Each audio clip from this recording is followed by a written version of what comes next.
Hi, I'm Rita Wilkins, also known as the Downsizing Designer. Today's topic, I think, is going to resonate with many of you, and I know it certainly did with me as I was doing it. So the question is, have you ever noticed that decluttering is easy until you touch that stuff that reminds you of who you used to be? So at first, you're going to take the whole day to declutter, you're excited about it. It's a rainy day, so you know you're going to get a lot done. It's a perfect day to declutter. You've got the donation bags ready, your playlist is on, you're even wearing stretchy pants. And then you open that closet, determined to conquer it, but you pull out a box called Mom's Things, or you find your old law school notebooks, or you unwrap that yellowing baby blanket from 1975. Suddenly, you're not decluttering anymore. You're in an emotional time machine. Decluttering is easy until you touch those things that remind you of who you used to be. The career you once pursued, the version of yourself who wore those high heels, the dreams that you packed away for later that somehow became a never. And that's when the real clutter shows up, not just in your closet, but in your head and also in your heart. So why does this kind of clutter hurt even more? We expect decluttering to be a cleaning project or an organizing project, but we don't expect it to make you sad or nostalgic. Why? Because so many things aren't just things. They're symbols of identities that we've outgrown, evidence of dreams that we didn't chase. They're gifts from people that we've lost. They're clothes from a body that's changed. And they're reminders of roles that we no longer play. So letting go of those items can feel like saying goodbye to pieces of ourselves. It's no wonder we slam the drawer shut and say, maybe later, and then go right to the refrigerator. So here's what I want you to know. You're not being dramatic, you're just being human. And just because it's hard to let go doesn't mean it's wrong.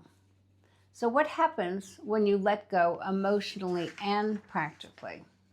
So let's imagine that you do let go of that dress from your daughter's wedding, or that stack of college textbooks, or that box of someday supplies from a hobby that you no longer love. What happens next? So emotionally speaking, you reclaim that energy from the past and you redirect it to the present. You release that silent guilt that's been weighing you down, and you free yourself from becoming someone new instead of clinging on to who you used to be.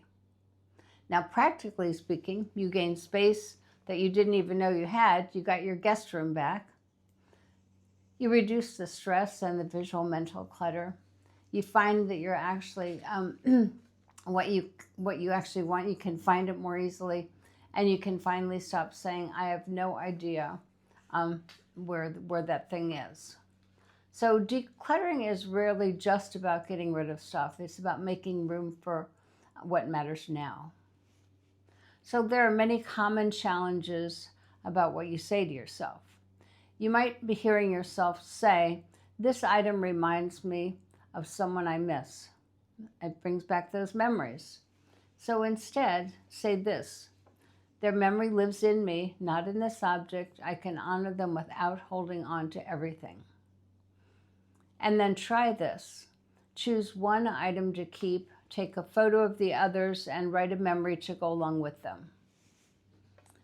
Or you might also hear yourself say, I might need this someday. Instead, say this. If I haven't needed it in the last 2 years, someday probably is never going to come.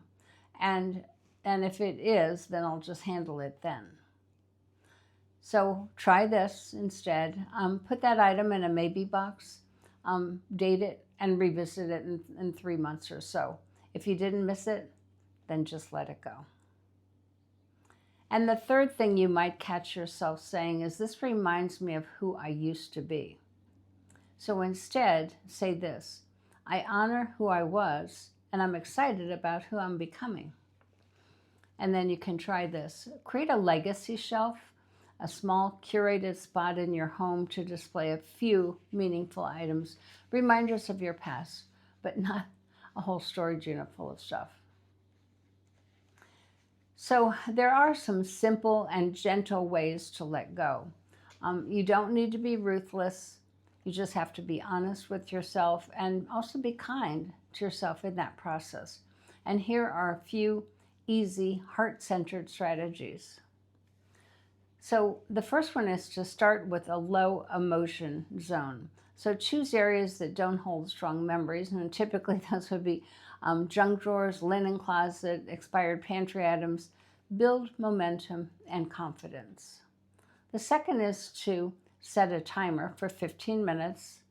No pressure to finish, just set a timer and start.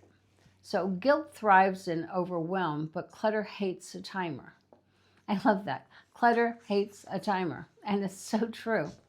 So then the third one is to let go with love. Hold that item and say, thank you for what you meant to me. I release you now and bless someone else. I know it sounds a little bit cheesy, but it also works. And then the next one is to create a memory box. So don't toss everything out. Choose the best, the most meaningful things, and give them a special place in your home. This isn't about losing your past. It's about designing your future. So you don't have to be ruthless. You just have to keep going. So the hardest part of decluttering isn't your stuff. It's the stories that we tell ourselves and that we keep holding on to. But the beautiful part is this. You get to choose which stories you keep telling yourself and which ones you lovingly will close this chapter on. So you're not your clutter. You're not the person you used to be. You are someone who's becoming, someone who's brave enough to create a space for what's next. So go gently, go slowly, and if you need to pause to cry over an old love letter or laugh at a prom photo, that's just part of the process. You're not just decluttering your house, you're reclaiming your life. I hope this helps.